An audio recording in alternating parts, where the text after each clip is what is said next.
यज्ञ पत्नियों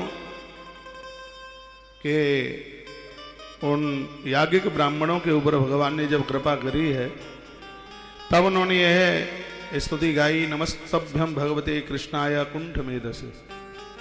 भगवान हम बड़े बड़भागे हैं, भाग्यशाली हैं, हमारे घर की स्त्रियां, हमारे घर की पत्नी इतनी अद्भुत जिसने हमें आपका दर्शन करा दिया। और नारी वही धन्य है जिसकी वजह से उनका पूरा परिवार खानदान भगवान से जुड़ गया हो, इसलिए उसका नाम धर्म पत्नी है। पुरुष कमाने के लिए घर से बाहर जाता है, ये जिम्मेवारी आपकी है। घर में बच्चों को संस्कारों का संचार आप करें, घर के वातावरण को इतना बढ़िया बनाएं, आपके घर में जो भी कोई प्रवेश करे तो उसे ऐसा लगे कि मैं भगवान के वृंदावन में आ गया हूं। जो दिल्ली से 150 किलोमीटर दूर है, मैं उस वृंदावन की चर्चा नहीं कर रहा। आप अपने घर को ही श्री वृंदावन बनाएं। जिस घर में प्रेम है, लड़ाई नहीं है, झगड़े नहीं है, कलह नहीं है, वह घर वृंदावन होता है। जिस घर के लोग सत्य का आचरण करते हैं वह स्थान अवध बन जाता है। अयोध्या भी साधारण नहीं है, वृंदावन अवध ये दिव्य है। कोट कल्प काशी वसे, मथुरा कल्प हजार, एक निमिष सरयू बसे तो तुलेन तुलसीदास। गोस्वामी तुलसीदास जी ने कहा कि करोड़ों हजार वर्षों तक आप काशी में वास करते हैं, 1000 वर्ष में आप व्रज क्षेत्र में वास कर लेते हैं, उतना उसका पुण्य है। इतना इधर आप वास करते हैं, सरयू के किनारे बसी हुई अवध में आप आंख का पलक ऊपर से नीचे गिरे, इतना भी वास कर लेते हैं तो ये बहुत बड़ा पुण्य है। तो इसका मतलब यह है कि जिन घरों में सत्य है, जिन घरों में प्रेम है और जिन घरों में एक दूसरे के ऊपर करुणा है, तो वर्णन किया गया कि तीर्थों में करोड़ों वर्षों तक रहने पर जो तुम्हें पुण्य प्राप्त होता है, जिस घर में सत्य प्रेम करुणा है उस घर में एक क्षण भी जी लिया जाए तो उतने फल की प्राप्ति हो जाती है। वो घर तीर्थ बन जाता है, धाम बन जाता है। जिस घर में लोग सत्यवादी हैं, चरित्रवान हैं, आचरणशील जीवन जिया जाता है, देवी देवताओं को माना जाता है, ऐसा घर ही सच में अपने आप में तीर्थ है। और इस कथा को हम यहीं से आरंभ करते हैं। नमस्तभ्यम भगवते कृष्णाय कुंठ मेधसे, यन्माया मोहितो भ्रमामा कर्मवर्त्मसु। अपनी स्त्रियों की भक्ति को देख करके वो ब्राह्मण इतने प्रसन्न हो गए। इन देवियों की वजह से 12 वर्ष से यज्ञ करने वाले ब्राह्मणों के ऊपर भगवान ने यज्ञ मंडप में प्रसन्न होकर के उन्हें दर्शन दिया। ये तो 12 वर्ष से यज्ञ में आहुतियां डाल रहे थे, भगवान नहीं मिले। ये यज्ञ पत्नियां हैं, वो भोजन के थाल लेकर भगवान के पास पहुंची। भगवान ने प्रसाद पाया और कहा तुम क्या चाहती हो? तो उन्होंने कहा 12 वर्ष से हमारे पति स्वाहा स्वाहा कर रहे हैं, उन्हें आपका दर्शन नहीं हुआ। आप कृपा कर देते तो उन्हें आप दर्शन दे देते, आपकी बड़ी कृपा होती। उसी समय भगवान यज्ञ कुंड में, यज्ञ मंडप में जाके प्रकट हो गए।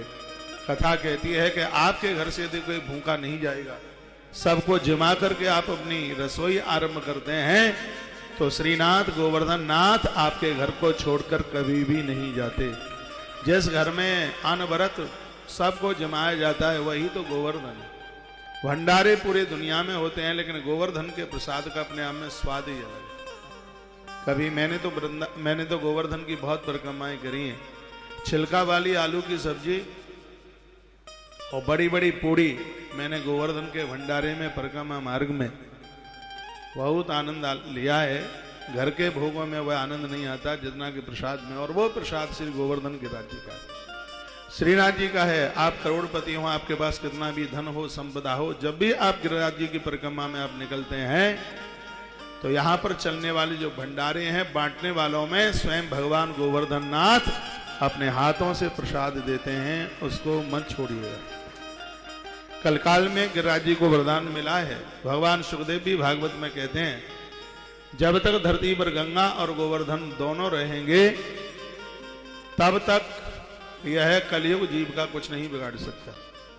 ब्रज में तीनों देवता चल के आए, वेदाता ब्रह्मा भी चल के आए हैं, नारायण भी चल के आए, और श्री ब्रज में स्वयं महादेव भी चल के आए।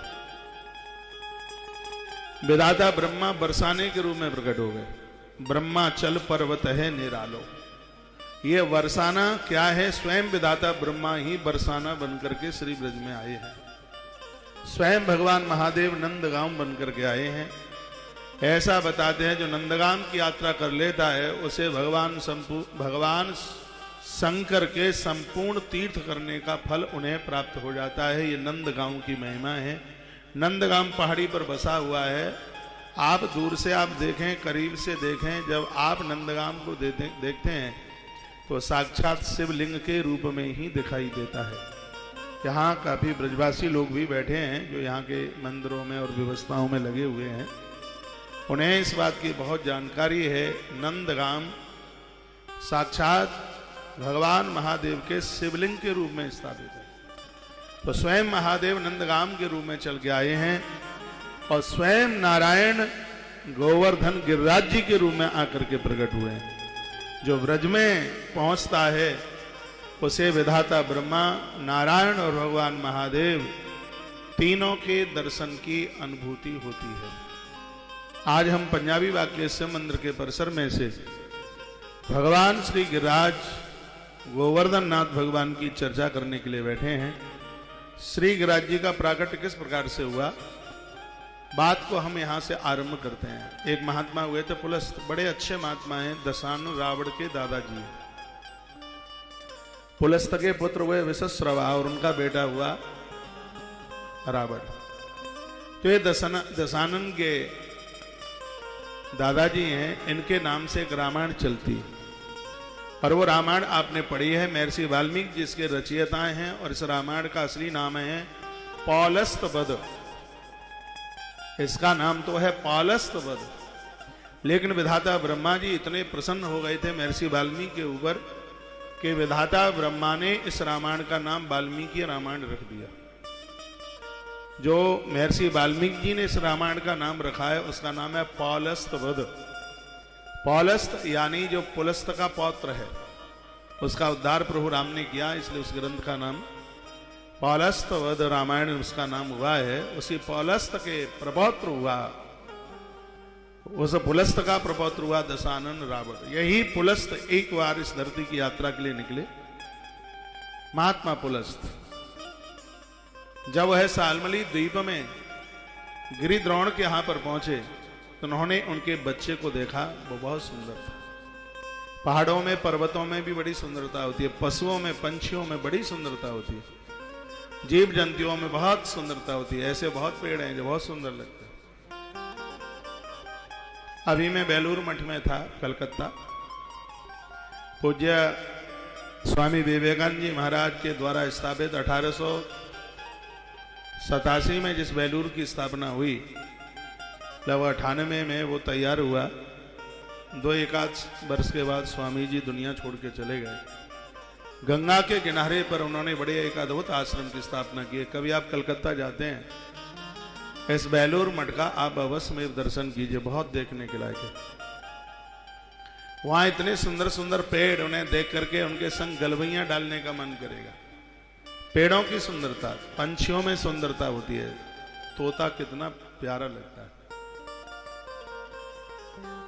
वृक्ष भी ऐसे बहुत हैं जिनकी अति सुंदरता है, बहुत ज्यादा। एक बार जयकारा लगाइए और थोड़ा आलस्य प्रमाद रहित होकर के बैठिए, कथा समझ में आएगी। बोले भक्तवत्सल भगवान की। मैं निवेदन कर रहा था कि द्रोणागिरी का पुत्र पर्वत के रूप में सुंदर बहुत है। महात्मा पुलस्त का मन हुआ, वो काशी में तप करते थे, महादेव के पुजारी थे, इसलिए उनका मन यह हुआ था कि मैं एक पर्वत की स्थापना काशी में जाकर के करूं। तो वो ले जाना चाहते थे गोवर्धन को, और उन्होंने द्रोणागिरी पर्वत से उनके पुत्र की याचना करी। सुनिए, बड़ी अद्भुत कथा है। और यह कहा कि अपने पुत्र गोवर्धन को आप हमें दे दें, हम इन्हें काशी में जाके स्थापित करेंगे। द्रोणागिरी पहाड़ ने मना कर दिया। कैमरा हिल रहा है, आगे आ जाओ, थोड़ा थोड़ा आगे। मना कर दिया द्रोणागिरी पहाड़ ने, मैं नहीं दे सकता। तब बालक गोवर्धन ने कहा, पिताजी हम आप बड़े बड़भागी हैं कि एक महात्मा ने आके याचना करी है, आप मुझे उठा करके दे दीजिए, आपका गौरव बढ़ जाएगा। पुत्र ने कहा, संकल्प किया, अपने पुत्र को देने की बात कर दी गुरु पर्वत द्रोणागिरी ने। उस समय गोवर्धन ने एक शर्त रखी महात्मा पुलस्त से, कहा गुरुदेव आप हमें लेके जा तो रहे हैं, लेकिन मेरी शर्त है जहां रास्ते में आप मुझे बैठा देंगे फिर मैं आपके संग जाने के लिए तैयार नहीं होऊंगा, मैं वहीं बैठा रह जाऊंगा। जब आप श्री गिरिराज जी की परिक्रमा लगाते हैं तो गिरिराज जी की परिक्रमा का एक नियम है। एक तो गोवर्धन नाथ की जो परिक्रमा है वो हाथ में हाथ बांध करके परिक्रमा नहीं की जाती। आप दो लोग जा रहे हैं तो हाथ में हाथ पकड़ के परिक्रमा नहीं करनी है। एक ज्यादा दौड़ दौड़ करके परिक्रमा नहीं करनी है। और पूरी परिक्रमा में बैठने के लिए एक ही स्थान है और वहां पर ही बैठ करके यदि इस पूरी परिक्रमा को आप मानसी गंगा का स्नान आचमन करके मुखार बिंद का दर्शन करके और आप यह परिक्रमा करते हैं तो इस परिक्रमा का पूरा फल मिलता है। बहुत लोग परिक्रमा में दौड़ लगाते हैं, भागते हैं। पूज्य श्री डोंगरी जी महाराज के एक शिष्य हुए हैं पूज्य कमलेश जी महाराज, वो इसमें बड़ी अद्भुत बात कहते थे। वो कहते थे कि आप परिक्रमा इस तरीके से कीजिए, 7वें महीने में जो गर्भिणी नारी की चाल होती है उसी चाल के साथ में ये परिक्रमा, दौड़ते हुए जाएंगे तो इसमें और अपराध हो जाएगा, पुण्य तो कुछ मिलेंगे नहीं। इसलिए उसको भगवत नाम उच्चारण करते हुए परिक्रमा के अंदर लघुशंक का मलमूत्र का विसर्जन न करें, धुले हुए वस्त्र पहन करके परिक्रमा करें, मुख जूठा ना हो और वह परिक्रमा करें, मुखार बिंद पर दर्शन करें, मानसी गंगा पर दूध चढ़ाएं, चकलेश्वर भगवान का दर्शन जरूर करें। यह इस परिक्रमा की कुछ नियमता, कुछ उसकी विधि का वर्णन किया गया। यह परिक्रमा फिर बहुत प्रभावशाली होती है। गोवर्धन ने कहा कि मैं चलने को तैयार हूं, लेकिन जहां आप मुझे रख देंगे फिर मैं आपके संग जाने के लिए तैयार नहीं होऊंगा।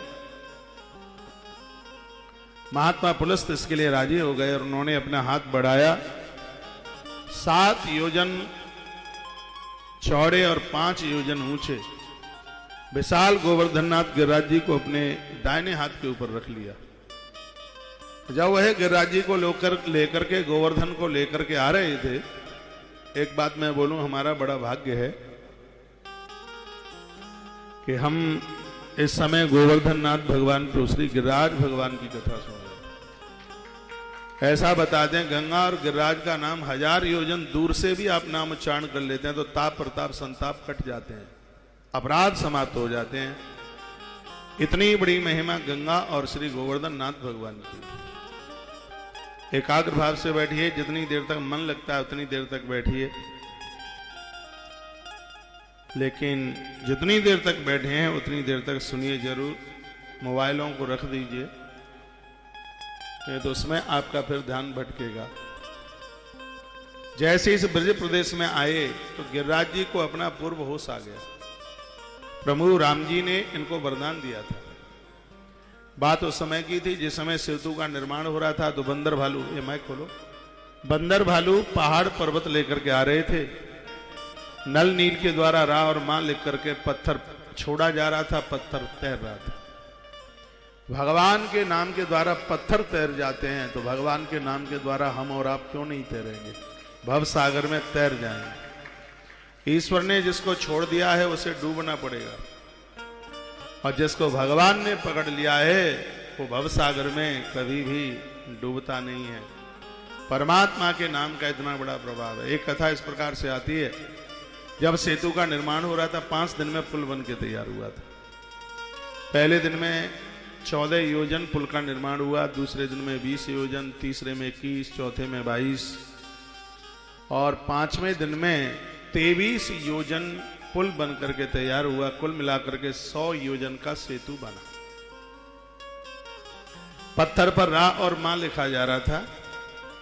नल नील के द्वारा उस पत्थर को छोड़ा जा रहा था तो पत्थर तैर रहा था। आश्चर्य हो रहा था, देवता दर्शन करने के लिए आ रहे थे। यह विधर्मी दूसरे धर्म के लोग हैं जो इस घटना को कल्पना मानते हैं। ये सत्य था, सत्य है और यह सत्य ही रहेगा। प्रभु राम के नाम के प्रभाव से पाषाण तर गए। पत्थर इतना भारी होता है वो डूब जाता है, लेकिन प्रभु राम का हाथ जिस पत्थर को लग गया था, भगवान के नाम के द्वारा वो पत्थर डूबे नहीं, वो पत्थर तैर गए। प्रभु राम ने मन में विचार किया कि मेरे नाम के द्वारा पत्थर तैर रहा है, एक बार एक पत्थर मैं भी तो छोड़ करके देखूं। राम जी ने इतना बड़ा पत्थर हाथ में ले लिया और समुद्र में, याद से रखिएगा, 7 बार गंगा नहाते हैं आप, एक बार समुद्र के छींटे भी लगा लेते हैं तो उस दोनों का महत्व एक बराबर है। साल में एक आध बार ऐसे तीर्थ में जाइए जहां पर जो तीर्थ समुद्र के किनारे बसा हुआ, जैसे जगन्नाथपुरी, द्वारकापुरी और भगवान रामेश्वरम। भोर में जिन देवताओं के दर्शन करने की बात कही है उसमें समुद्र का नाम लिया गया है। समुद्र के किनारे कोई भी सत्कर्म करते हैं सीधा करोड़ गुना उसका फल हो जाता है। इतनी बड़ी महिमा समुद्र की है, सागर की है। ऐसे समुद्र के किनारे प्रभु राम बैठे, हाथ में पत्थर ले लिया और सोचते हैं कि मैं ये पत्थर इसमें छोड़ूं, यदि पत्थर कहीं डूब गया तो मेरी बदनामी होगी। लोग कहेंगे कि राम से तो ज्यादा प्रभाव राम के नाम का है। राम के हाथ का पत्थर डूब गया और राम के नाम से पत्थर तैर गया। तो भगवान ने सोचा कि ऐसे अकेले में कहीं इस पत्थर को डालूंगा जहां मुझे कोई देखे नहीं। प्रभु राम ने पत्थर लिया और वो चल पड़े। हनुमान जी देख रहे थे। हनुमान जी को लगा कि ये अकेले तो कहीं जाते नहीं है, भगवान आज अकेले अकेले और उधर जा रहे हैं, बात क्या है। आगे राम, पीछे हनुमान।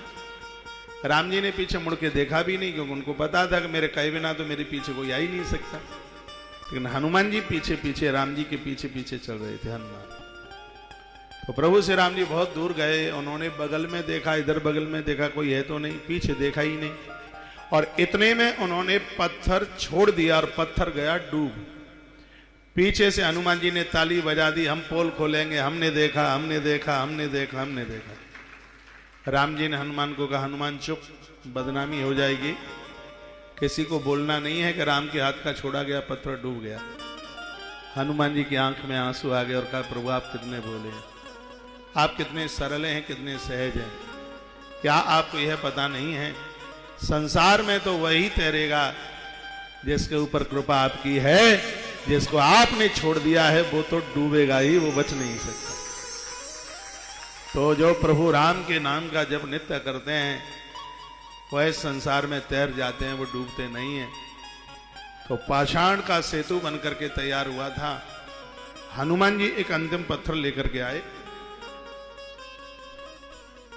तब तक पुल का काम पूरा हो चुका था, सेतु कार्य पूरा हुआ।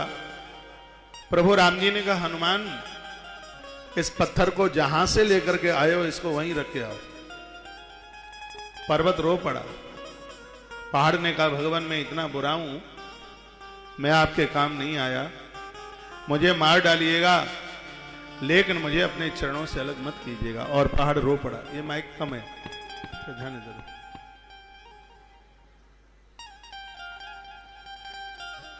भगवान श्री राम जी ने उस पहाड़ को अपने गले लगाया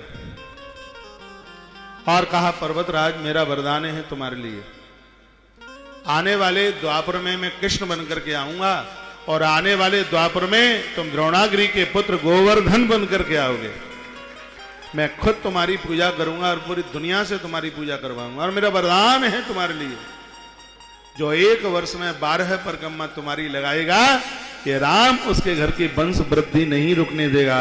ये मेरे भगवान प्रभु राम के शब्द। मैंने पूर्व में भी बहुत बार कहा है, आपके बच्चों की शादी हुई है, साल के बीच में ही वर और वधू दोनों गिरिराज जी की परिक्रमा लगा के आए। इससे मिलेगा क्या? इससे गर्भ में संतान समाप्त नहीं होगी, इससे घर में वंश वृद्धि होगी।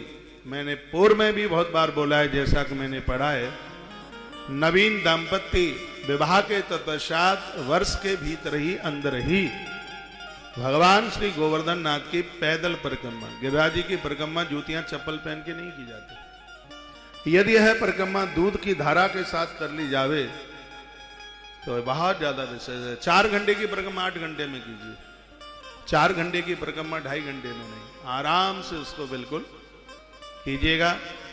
यदि आप बरकरार चल नहीं सकते हैं तो पहले परिक्रमा महारानी से अनुमति मांगिए, उन्हें कहिए हे देवी हम जितनी बार हम बैठेंगे हमें आपकी अनुमति चाहिए। इसमें झूठे मुंह से परिक्रमा लगानी नहीं है।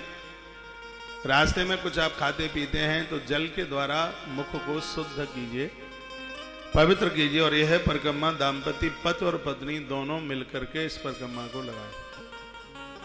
भारतीय खान पान के साथ, भारतीय पोशाक के साथ, भारतीय रहन बसन के साथ इस परिक्रमा को लगाया जावे। मानसी गंगा में गौ माता का कच्चा दूध चढ़ा करके और मुखारविंद की पूजा करके और यह परिक्रमा पूरी की जाए तो भगवान गोवर्धन नाथ इस कलकाल में क्या नहीं दे सकते। उनके बहुत बड़े हाथ हैं। भगवान श्री कृष्ण ने जिस गोवर्धन नाथ श्री गिरिराज जी की परिक्रमा करी, इनके दरबार में जो भी कोई आकर के कोई मनोतियां मांग लेता है उसकी वह मनोती पूरी हो जाती है।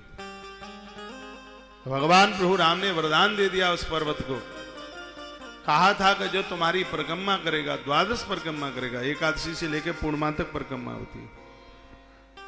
एकादशी, द्वादशी, त्रयोदशी, चतुर्दशी और पूर्णिमा 5 दिन परिक्रमा चलती है। गुरु पूर्णिमा वाले दिन विशेष उत्सव मनाया जाता है। एक ही दिन में कोरोना काल में भी गोवर्धन गिरिराज जी की परिक्रमा नहीं रुकी। 2018 के मुड़िया पूर्णिमा के 5 दिनों में 75 लाख लोगों ने गिरिराज जी की परिक्रमा की। ऐसे अद्भुत गोवर्धन नाथ भगवान हैं जो हर प्रकार के कलेश से, हर प्रकार की बीमारी से जीव जगत की रक्षा कर रहे हैं। आप लोग बड़े बड़भागी हैं कि आप तो बिल्कुल गोवर्धन नाथ श्री गिरिराज जी के पड़ोसी बन करके ही बैठे हैं। वो लोग कहीं चेन्नई में बैठे हैं, बेंगलोर में बैठे हैं, वो तो तरसते हैं इतनी दूर आने के लिए। आपसे बने, आपने मनोती मांगी है ना मांगी है, जब भी आप श्री ब्रज जाते हैं तो गोवर्धन नाथ गिरिराज जी की परिक्रमा नहीं कर सकते हैं तो जूती चप्पल उतार कर गाड़ी से, आजकल टिम चलती है वहां, उससे परिक्रमा कीजिए। ज्योतियां चप्पल बिल्कुल उतार करके परिक्रमा नहीं कर सकते हैं तो गोवर्धन नाथ श्री गिरिराज जी का दर्शन जहां से हो जाता है वहीं से दर्शन कीजिएगा। तो जब वो हाथ की हथेली के ऊपर रख करके लेके जा रहे थे तो गिरिराज जी को अपना पूर्व ध्यान आ गया। राम जी ने वरदान दिया था कि श्री ब्रज में तुम्हारी पूजा होगी और मैं कृष्ण बन करके आऊंगा, मैं खुद तुम्हारी पूजा करूंगा। तो गिरिराज जी ने अपना वेग, अपना वजन बढ़ा लिया और महात्मा पुलस्त सहन नहीं कर पाए और गोवर्धन नाथ जी को उतार करके वहीं रख दिया। अभी मैं बीच में एक बात बोल गया हूं, इसको भूलिएगा मत, ध्यान में रखिएगा। आपकी चाहे बेटी की शादी हुई है, चाहे बेटे की शादी हुई है, उसको गिरिराज जी की परिक्रमा जरूर लगवाना। शादी के तत्पश्चात प्रथम नवरात्रा का व्रत, 9 दिन हवन यजन, ये होने वाली आपकी वंश वृद्धि के लिए इतना प्रभावशाली है, काल का पुराण में वर्णन है। और इसमें तो वर और वधू दोनों नवरात्रा में व्रत करते हुए श्रीमद् देवी भागवत की जो किताब है, ग्रंथ है, उसको पूरा का पूरा पढ़ें। क्योंकि गर्भ में संतान का जान के मर जाना या अनजान में मर जाना ये बहुत बड़ा अपराध है। पाप नहीं है, पाप का बाप है। विवाह के बाद, शादी के बाद जो भी पहली नवरात्र आती है उसमें पति और पत्नी दोनों व्रत करें। और इसमें श्रीमद् देवी भागवत को 9 दिन में पूरा, संस्कृत ना पढ़ पाए तो उसकी हिंदी पढ़ लें आप, इसको पूरा नवाहन पुराण मान करके 9 दिन में इसको पूरा कीजिएगा। श्रीमद् देवी भागवत को आनंद हो जाएगा, कमाल हो जाएगा। ये दोनों बातें हमारे ग्रंथों में लिखी हैं। एक मैंने कालका पुराण से आपको बात कह दी है और एक ब्रह्म वैवर्त पुराण में गिरिराज महात्म्य में बहुत विस्तार पूर्वक वर्णन किया गया है। वह बात मैंने आपके बीच में रखी है। वजन इतना बढ़ गया था गोवर्धन नाथ जी का, उसको सहन नहीं कर पा रहे थे महात्मा पुलस्त, तो उन्होंने पर्वत को वहां रख दिया और लघुशंका इत्यादि से निवृत्त होकर वो फिर उस पर्वत को उठाने लगे। तो श्री गोवर्धन जी ने कहा कि गुरु जी अब मैं आपके साथ जाऊंगा नहीं, क्योंकि आप अपना बाचा हार गए। इतने क्रोधित हो गए महात्मा पुलस्त और शीघ्र ही गिरिराज को श्राप दे दिया। गोवर्धन नाथ को कहा कि जब तक तू यहां पर है सबका तू कल्याण करेगा। तेरे पत्थर को यदि कोई तोड़ ताड़ कर तेरे पास से अपने घरों में ले गया तो वो घर तबाह हो जाएंगे। मैंने बहुत बार कहा है गिरिराज जी की पूजा वहीं कीजिए, गोवर्धन नाथ जी का पत्थर घर पर नहीं लाया जाता। ये तो महात्मा पुलस्त ने अच्छा कर दिया। यदि वो ऐसा ना करते होते तो 100-100 ग्राम की बटुलिया सब फोड़ फाड़ करके अपने घर ले आते, तो गिरिराज जी तो वहां रहते ही नहीं, अभी तक तो चले गए होते। तो क्या बढ़िया सी व्यवस्था बना दी है, कहा कि गिरिराज जी की पूजा वहीं जाके कीजिए, वहां का पत्थर घर लेकर के नहीं आना है। और दूसरी बात यह कह दी गई है कलकाल में तो एक जौ के बराबर रोजाना घटता जाएगा। आज भी भगवान श्री गोवर्धन नाथ श्री गिरिराज जी महात्मा पुलस्त के अभिशाप की वजह से एक जौ के बराबर रोजाना घटते हुए जा रहे हैं। फिर भी ग्रंथों में वर्णन है कि जब तक धरती पर गिरिराज और गंगा ये दोनों जब तक धरती पर रहेंगे तब तक यह कलयुग जीव का कुछ भी नहीं बिगाड़ पावेगा। ऐसे भगवान श्री गोवर्धन नाथ भगवान है। बोली श्री गिरिराज भगवान की जय हो। गिरिराज जी को कुछ चीजें बड़ी अच्छी लगती हैं। जब भी आप गोवर्धन दर्शन करने के लिए जाएं तो घर से गुलगुले बनवा करके लेके जाओ। कल मुझे कलकत्ता में ध्यान नहीं रहा, नहीं तो मुझे ये कहना था कि जितने भी श्रोता आ रहे हैं 50-50 ग्राम गुलगुले बना करके लाइएगा। गुलगुले जानते हैं आप? हाँ, मीठा पुआ बड़ा अच्छा लगता है, जीभ पे पानी आता है नाम लेते। तो मैंने तो बहुत खाया है, मेरा तो फेवरेट पदार्थ रहा है गुलगुले। और खीर में डाल करके तो बड़ा अच्छा ही लगता है। साबुत बाजरा गिरिराज जी को बहुत अच्छा लगता है। कड़ी पुवटिया वाली जाते हैं, पकौड़ी वाली कड़ी गिरिराज जी को बहुत अच्छी लगती है। मट्ठा और दही और उसमें गुड़ घोल करके और चावल के साथ में भोग लगाओ, ये श्री गिरिराज जी को बहुत अच्छा लगता है। भगवान श्री गोवर्धन नाथ बड़े सहज हैं, बहुत कृपालु हैं, बहुत बड़े दयालु हैं। और आज हम उनकी चर्चा उनकी कृपा के ही द्वारा सुन रहे हैं। गैया के कच्चे दूध से कोई इनको निला दे, कहीं भी पूरी परिक्रमा में 100 ग्राम दूध कहीं भी इनको आप चढ़ा दीजिएगा, भगवान श्री गिरिराज जी इतने प्रसन्न हो जाते हैं तो आपके परिवार में आपके बच्चों के माथे में दर्द भी नहीं होने देंगे। ऐसा कलकाल का अद्भुत देव है गोवर्धन नाथ श्री गिरिराज। ये देवता खाता बहुत है।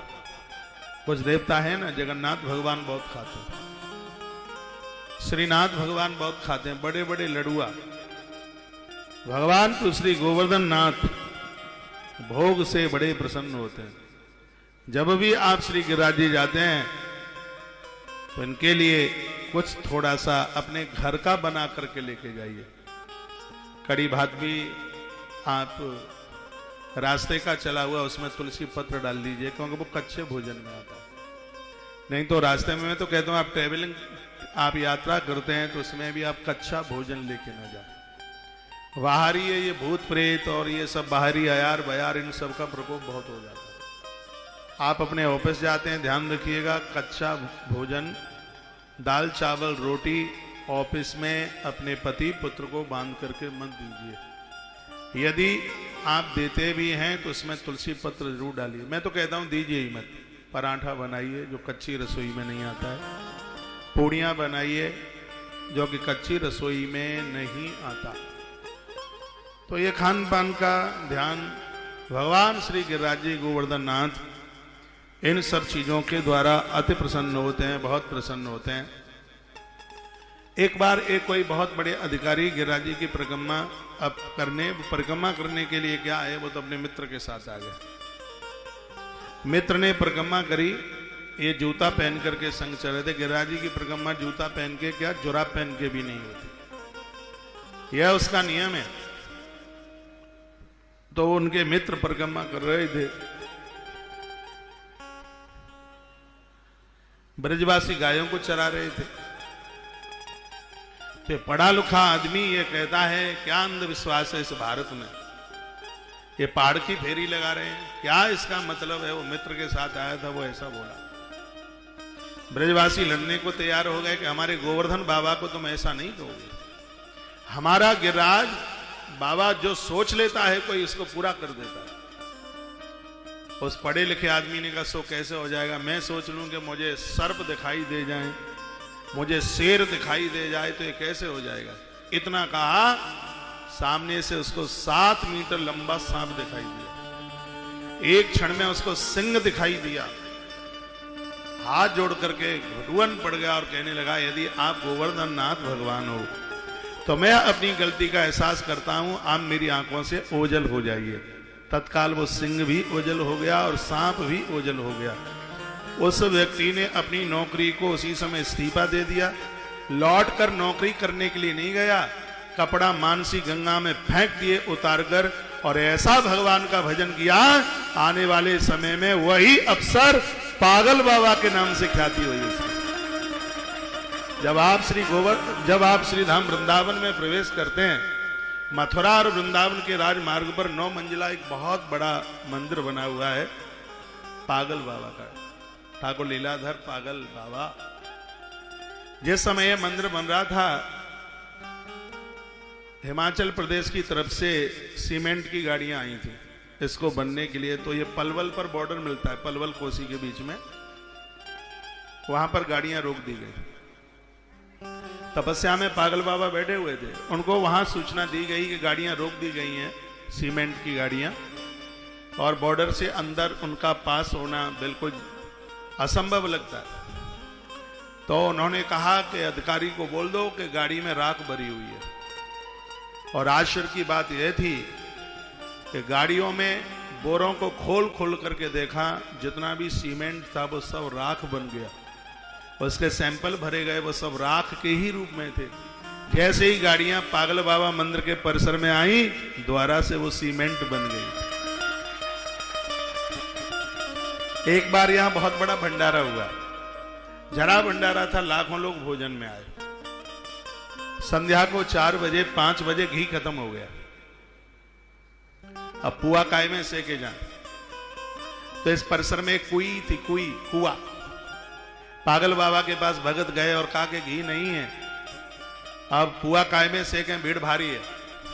तो पागल बाबा जिस कुएं के जल से नहाते थे, उन्होंने कहा कि कुएं से मांगो जाकर के, वो तुम्हें घी देगा। कुएं में से पानी खींचा गया, हर बाल्टी शुद्ध देसी घी के रूप में थी। भंडारा हुआ, पुआ सेके गए। भंडारा पूरा हुआ तो दूसरे दिन पागल बाबा ने कहा, बाजार में से शुद्ध देसी घी खरीद करके लाओ। जितनी बाल्टियां तुमने पानी कुएं में से खींची है, जिस जल ने घी का काम किया है, उतना ही घी वरुण देवता को वापस दो। हमने वरुण देवता से घी उधार मांगा था।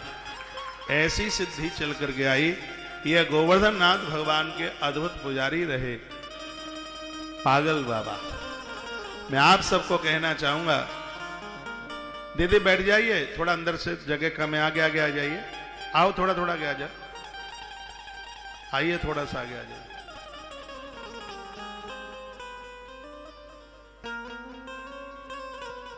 आ जाओ और थोड़ा सा आ जाओ। एक ही दिन का प्रोग्राम था, इसलिए जगह छोटी सी है, और जगह तो हर जगह ही आजकल छोटी ही पड़ रही है। कोरोना के बाद में लोगों की भक्ति बहुत बढ़ी है। पहले से भीड़ें कोरोना के बाद में अब और ज्यादा हो रही हैं। लोग सुन रहे हैं, उनको पता लगा है कि जिंदगी का पता नहीं है कि बिस्तर कब गोल हो जाए। ये समझ में आगे आए ना 3 साल में। और आइए थोड़ा थोड़ा आगे। 2 पंक्तियां भगवान के चरणों में समर्पित करेंगे। रख लेना मेरे श्याम अपनी सरकारी में। आइए, बड़े भाव के साथ में कुछ पंक्तियां हैं, अद्भुत आनंद देने वाली हैं। प्रभु को वंदन करते हुए, प्रणाम करते हुए, और बहुत आनंद।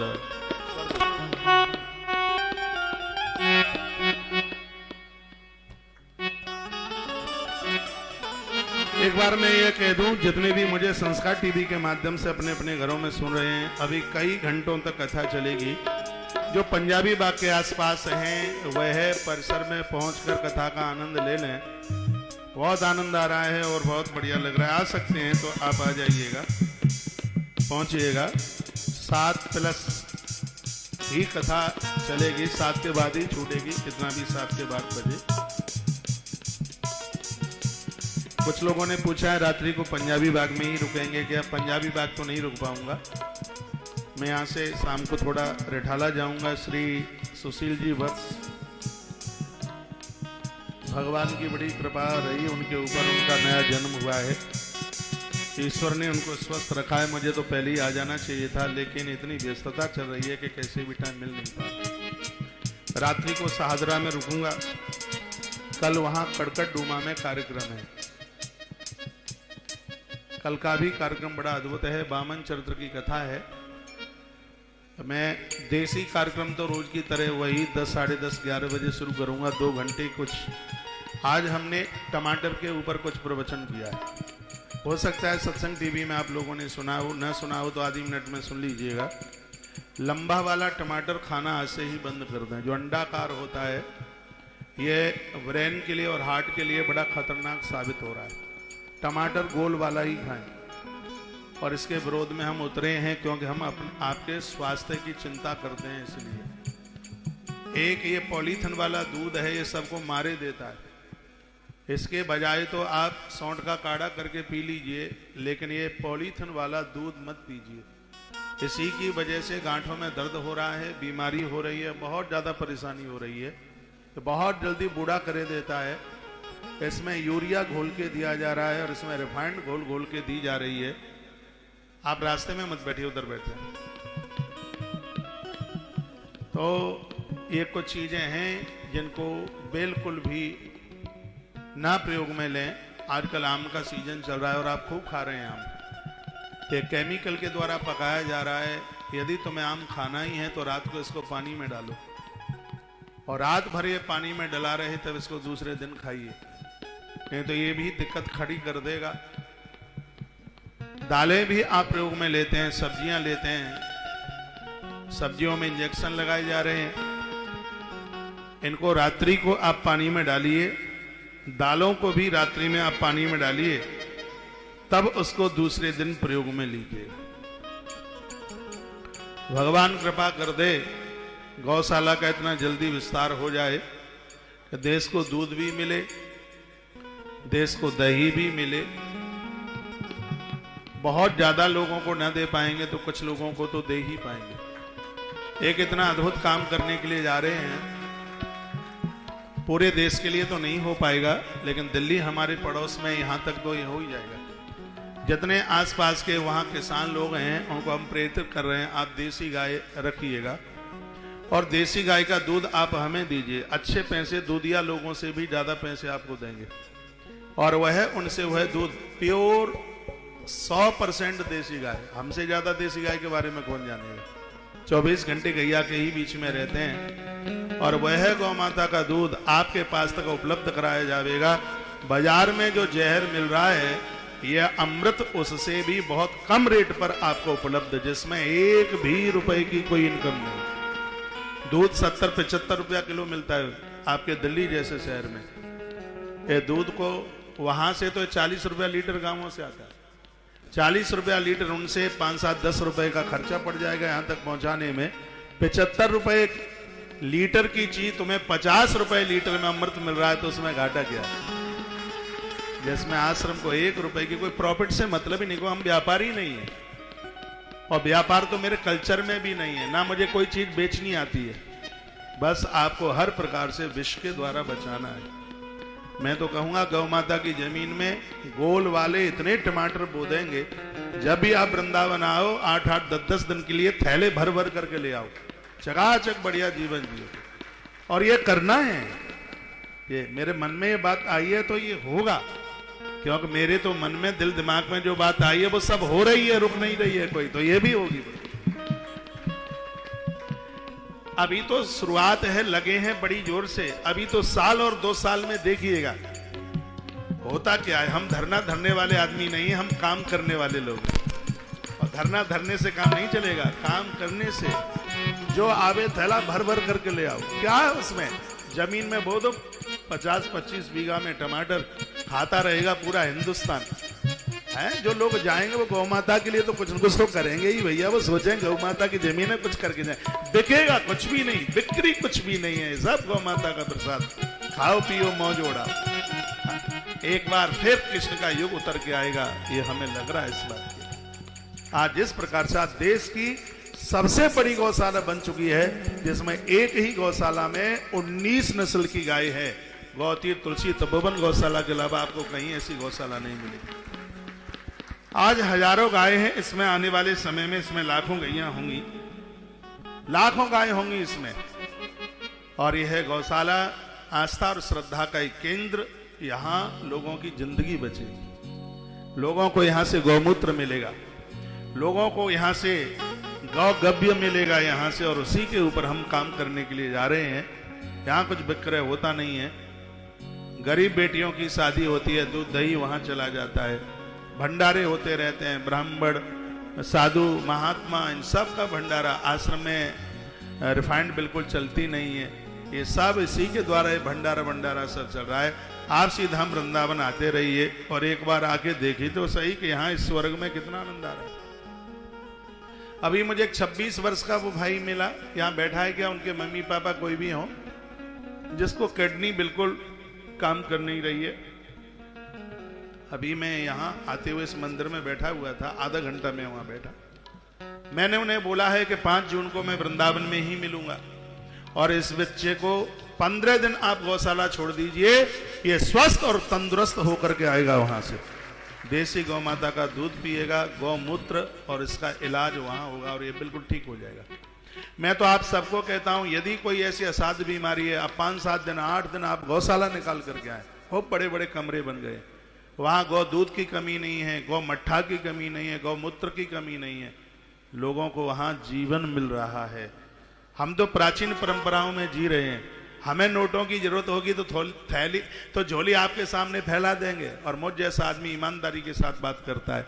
जरूरत पड़ती है। आज मैं दिल्ली में आया हूं, कलकत्ता में भी मैंने ये बात बोली थी। कथा तो मैं आपको वृंदावन से ही सुना देता, टीवी पर कथा चल रही है, घर बैठे आप सुन लेते हैं। इस समय आश्रम को इतने फंड की आवश्यकता पड़ रही है, काम इतनी जोर से चल रहे हैं, इसलिए कभी मैं बॉम्बे भाग रहा हूं तो कभी कलकत्ता भाग रहा हूं, कभी दिल्ली के चक्कर लगा रहा हूं। काम को रुकने नहीं देंगे। जो बात है वो मैं आपके बीच में मैं बोल दूंगा। मुझे जो हुनर महात्मा बाग भट्ट का मिला, लोग तो करोड़ों रुपया इस दवाई से कमा लेते। मैंने 100 लोगों को गठिया की दवाई दी तो 100 में से 100 ठीक हुए।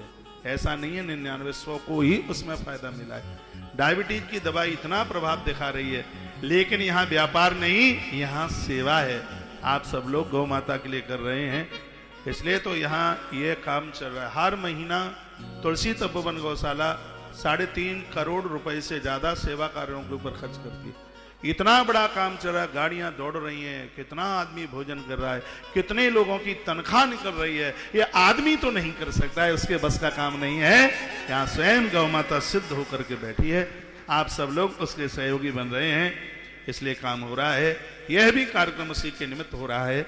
आप जो भी आप हमें सुन पा रहे हैं, और आप पंजाबी बाग के इस दिव्य कितना अच्छा सा मंदिर है, मैं पहली बार आया हूँ। यहाँ पहुंचकर एक बार अपनी सकल सूरत तो हमें दिखा दीजिए, मेरी बहनों, माताओं, भाई लोगों, एक बार परिसर में आकर मेरी व्यासपीठ का दर्शन आप कीजिएगा। कथा के बाद में 10-20 मिनट में आपको मिलूंगा, उसके तत्पश्चात फिर मेरा प्रस्थान यहाँ से होगा। आइए, रख लेना तू श्याम हमें सरकारी में। आइए कुछ पंक्तियां, उसके बाद फिर हम कथा की तरफ बढ़ेंगे।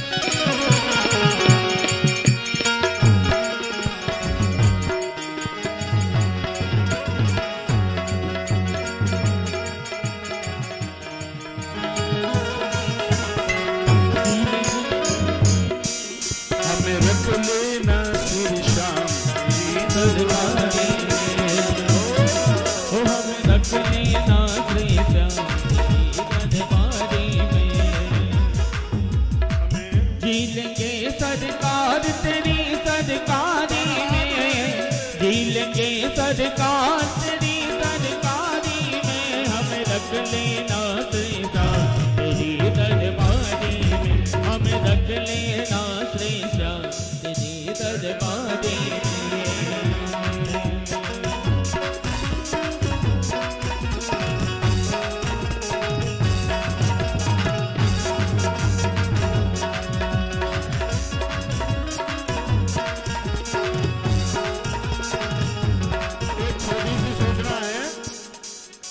श्रोता बीच में से जा रहे हैं, यदि आपके पास टाइम है तो कथा पूरी सुने। यदि बीच में से आपको जाना ही है और आपने अपने सहयोग गौ माता को समर्पित किए हैं, बार बालक मुकुंद बैठा हुआ है, वहां से गोमती चक्र, कौड़ी और बच्चों के लिए 3 मुखी रुद्राक्ष वहां से उपलब्ध हो रहा है। यदि आपके घर में पहले से है तो मत लीजिए, और भी लोगों के काम आ जाएगा। यदि आपको अभी तक ये प्रसाद नहीं मिला है तो कौड़ी घर में किसी का जादू टोना टोटका नजर इन सब चीजों से बचाती है। गोमती चक्र घर में बरकत करता है। 3 की रुद्राक्ष बच्चों के पढ़ाई में बहुत ज्यादा इसका योगदान है।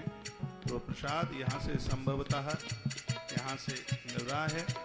गौ माता को सेवा करने वाले लोगों के लिए वहाँ पर डायबिटीज की दवाई और गठिया की दवाई भी उपलब्ध हो रही है।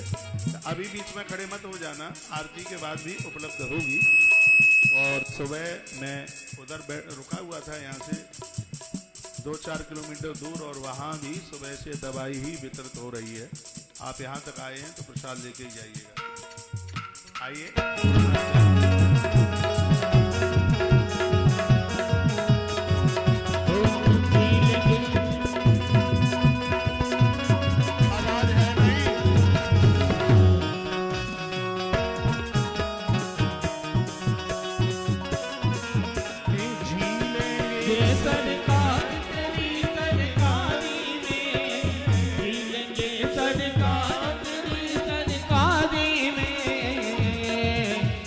रख लेना श्री श्याम तेरी दरबारी में, हमें रख लेना श्री श्याम तेरी दरबारी में। झील के सरकार तेरी सरकारी में, झील के सरकार तेरी सरकारी में, हमें रख लेना श्री श्याम तेरी दरबारी में, हमें रख लेना श्री श्याम तेरी दरबारी में।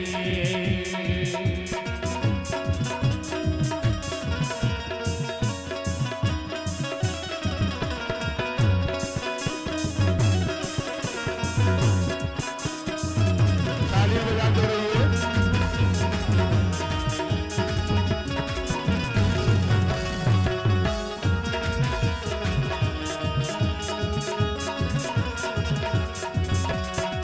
तेरा रुतबा तेरा नजारा तो जहाँ से न्यारा है। तेरा रुतबा तेरा नजारा तो जहाँ से न्यारा है। दिल पर मेरे दुखा न कोई लगता मुझको प्यारा है।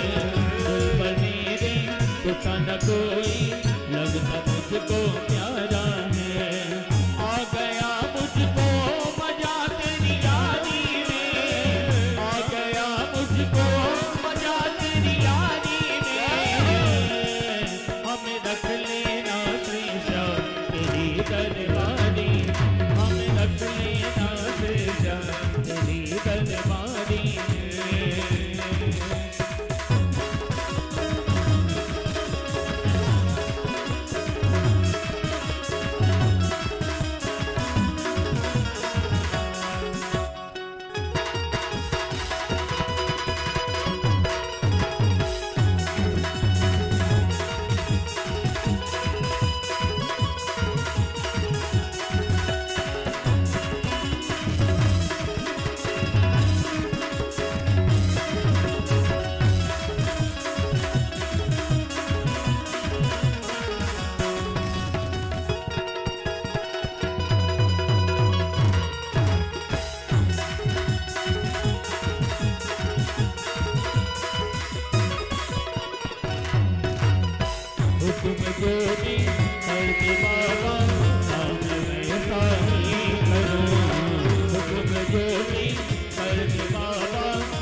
करूं श्याम नाम की करते दुनिया सारी में श्याम नाम करते दुनिया सारी में हम रख लेना चर्चा तेरी दरबारी हम रख लेना चर्चा तेरी दरबारी हम रख लेना चर्चा तेरी दरबारी दिल के सरकार तेरी सरकारी में दिल के सरकार तेरी सरकारी में हम रख लेना चर्चा तेरी दरबारी में हम रख लेना चर्चा तेरी दरबारी हम रख लेना चर्चा तेरी दरबारी हम रख लेना चर्चा तेरी दरबारी हम रख लेना चर्चा तेरी दरबारी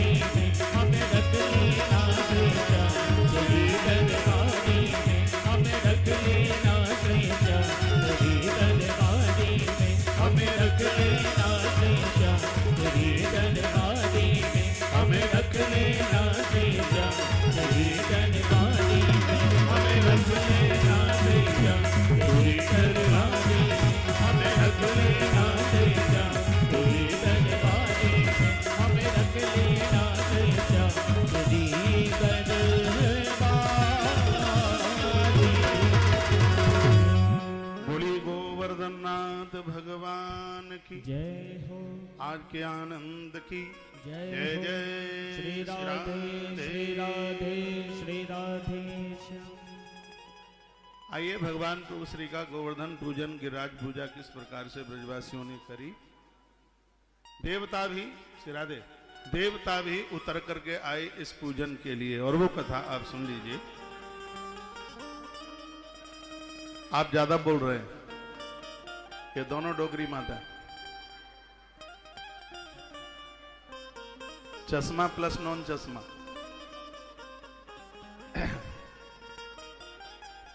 श्री सुखवाच भगवान सुखदेव कहते हैं भगवान पे तत्रैव बलदेन संयुत कृष्ण और बलराम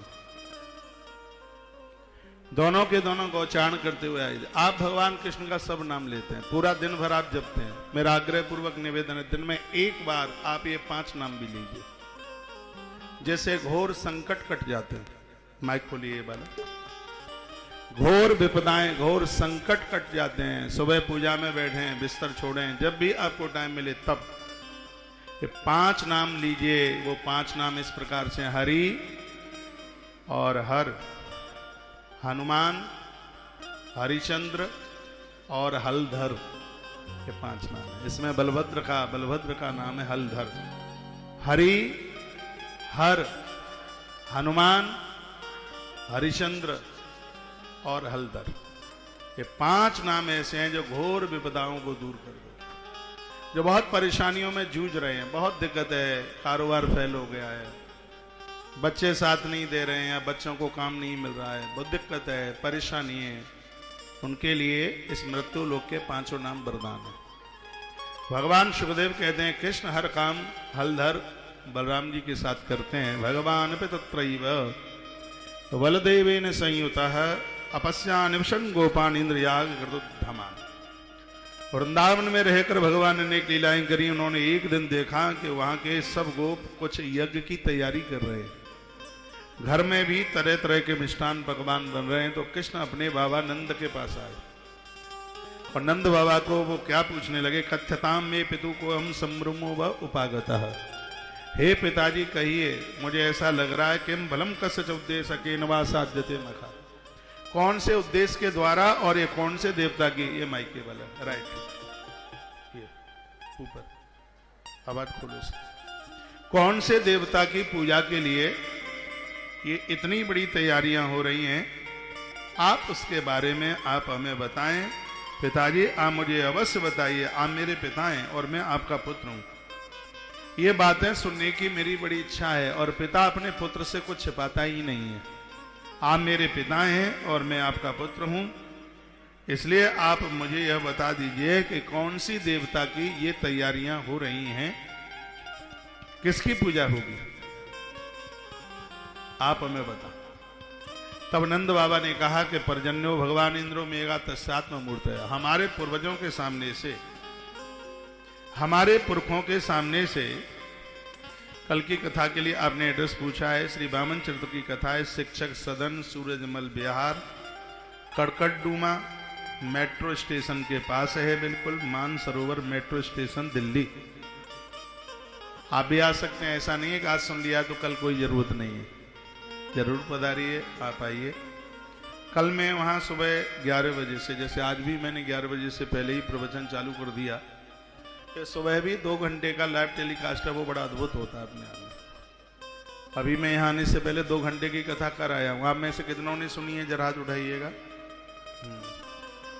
गोल टमाटर सुना होगा ना आज। तो आपके बच्चे सब्जी में, वैसे तो आपके यहाँ ज्यादातर ऐसे ठेली वाला आपके यहाँ आता ही है, गली में ही आवाज लगाता है वो। और शायद अभी तक आपको ये पता भी नहीं होगा कि बम्बई वाला टमाटर बड़ा नुकसान करता है। वो लंबा वाला बॉम्बे वाला ही टमाटर है वो। और ये हमारा जो देसी है, देसी टमाटर है, वो तो गांवों का है, देहाती है, बिल्कुल एकदम देसी है, वो फायदेमंद। आज मैंने इसके ऊपर बड़ा जोर दिया, कल भी कुछ ऐसी अद्भुत बात होगी।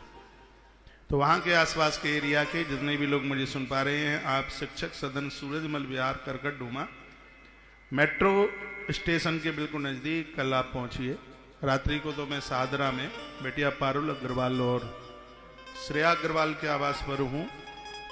परिवार का बहुत लंबे समय से आग्रह था, समय मिला नहीं था, लेकिन कल मैं सुबह 10 साढ़े 10 बजे यहाँ इस जगह पर पहुँच जाऊँगा। मिलने वाले लोग, क्योंकि कथा में तो फिर आते ही कथा में, फिर तो आप मिल ही कहाँ पाते हैं। आप में आधे से ज़्यादा तो ऐसे लोग हैं जिनको आज मैं बाई फेस और बिल्कुल पास बैठकर उनको मिला हूँ। आप सुबह 9 ही बजे से पहुँच गए थे। खूब बातें हुई हैं दिल्ली में, इतनी बातें तो आज पहली बार ही हो पाई हैं, इतना खुला टाइम मिल गया था। भगवान ने बड़ा किया, अच्छा किया कि मैं रात को ही आ गया, नहीं तो आज का ही प्रोग्राम था आने का, लेकिन रात्रि को ही पहुँचना हो गया है। आप कल जितने भी मुझे आप सुन पा रहे हैं, आप जरूर पहुंचिएगा। और एक प्रमुख सूचनाओं में से सूचना ये और है, जो सुखताल आ रहे हैं वो अपना आसन, पंचपात्र और जपने वाली माला जरूर